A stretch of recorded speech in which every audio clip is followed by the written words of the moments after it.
Et ben vous vous en doutez, il n'y a pas qu'au salon de l'agriculture qui s'est fait remarquer. Et d'ailleurs, pour ce point, je vous propose un petit medley des actus de notre gouvernement. Et pour continuer avec Macron, et bien après être devenu le plus jeune président de la 5ème République, il va en devenir le premier président mutant. Et là je peux te dire que les ricains qui se la pètent parce qu'ils ont eu un président noir, ils vont faire moins les malins avec notre président mutant. Parce que comparé au leur, notre faux progressiste à nous, eh ben ce sera carrément une nouvelle espèce. Alors pourquoi je dis ça? Qu'est-ce que je dois avoir fumé pour dire des choses pareilles? Bon déjà, club, shit et café, mais c'est pas la question. Non, si je dis ça, c'est parce que ce 29 février, Macron a promis qu'il allait se baigner dans la Seine, et ce pour l'ouverture des JO. Et vu l'état de la Seine, s'il va dedans, c'est soit il devient radioactif, soit il meurt, soit il mute. Mais il n'y a pas d'autre solution. Et vu qu'Anne Hidalgo a dit qu'elle s'y baignerait aussi, je veux trop voir ça. Non mais t'imagines? On a l'ennemi de tous les Parisiens et l'ennemi de toute la France qui s'associent pour tomber dans une flotte dégueulasse, devenir des mutants. Ce seraient juste les meilleurs méchants de Comic Boost que j'ai jamais vus. Ok, je suis peut-être un peu parti en couille. D'accord. Mais n'empêche, tu me diras, eh ben peut-être en fait que Macron et Hidalgo, ils veulent juste se sacrifier pour vérifier que l'eau est bien propre avant que les baigneurs y aillent.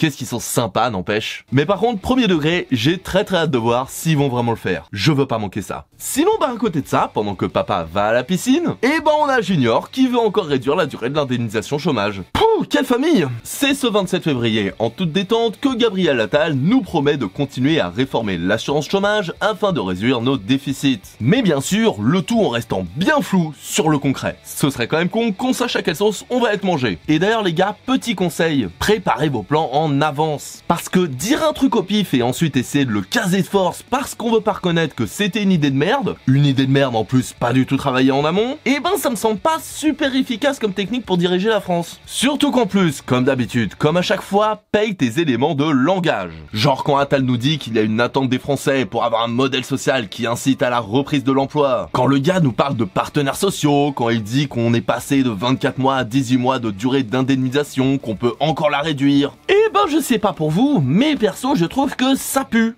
Mais genre sévère. Le gouvernement est juste hors sol. Pour eux, on n'est que des chiffres. On est clairement une statistique qui leur casse les couilles dans leur partie de SimCity. Et le pire, c'est que j'en rajoute à peine. Quand Bruno Le Maire a voulu durcir les droits à l'assurance chômage en souhaitant aligner la durée d'indemnisation des seniors à ceux des autres chômeurs, et ce en l'abaissant de 27 à 18 mois, quand Macron parlait de ramener le taux de chômage à 5% en 2027 contre 7,5% actuellement en annonçant un acte 2 de la réforme du marché du travail, ou encore quand Gabriel Attal a indiqué qu'il demandait une révision des règles de l'assurance chômage si sa trajectoire financière déviait, il pense plus en termes d'humains, mais de chiffres, de bilans, de stats, de flèches qui montent et qui descendent, mais pas en termes d'humains qui par leurs décisions vont voir leur niveau de vie baisser. Des décisions qui vont faire entrer des familles dans la précarité et pour certains et certaines, voire pire. Encore une fois, on gère la France comme start-up avec des envies de profit à court terme. Des résultats sur le court terme et peu importe ce que ça engrange, niveau humain, niveau précarité, etc.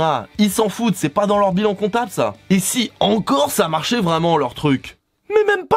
Parce que quand on voit les effets de leur réforme des retraites aussi injuste que précarisante, une réforme adoptée au forcing malgré le fait que l'Assemblée lui ait dit non, que le peuple lui ait dit non, que les alternatives et contestations sont apportées de toutes parts, et ben quand tu vois que malgré tout ça, même les 100 € supplémentaires pour les petites retraites, qui était quand même l'un des arguments phares pour la réforme, l'une des seules compensations au fait de devoir partir 2 ans plus tard, n'est pas tenue avec une hausse en moyenne de seulement 30 €, et ben ça semble confirmer ma théorie sur Macron et ses potes qui parlent avant d'agir, qui ne sont pas capables et n'ont pas envie de voir quand ils ont des mauvaises idées. Le problème après, ben, c'est que c'est nous qui payons.